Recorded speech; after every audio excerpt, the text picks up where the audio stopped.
Hi, I'm Sean with ApplianceVideo.com. Today we're going to take a look at the dryer heater on this LG compact washer and dryer combo.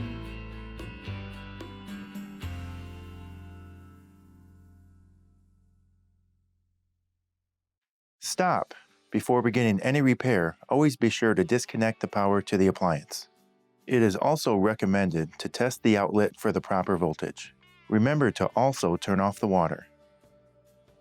A faulty dryer heater assembly on this LG combo unit would typically result in an error code of DHE, a cycle that does not complete and dry properly, or longer than normal run times.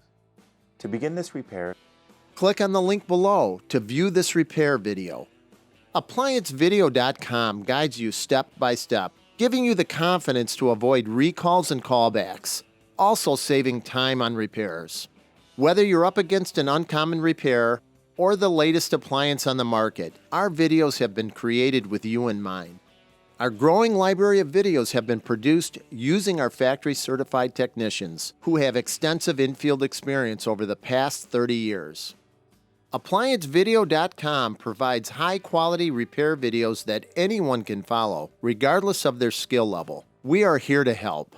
Click on the link below to view this repair video and let us help you do it right the first time.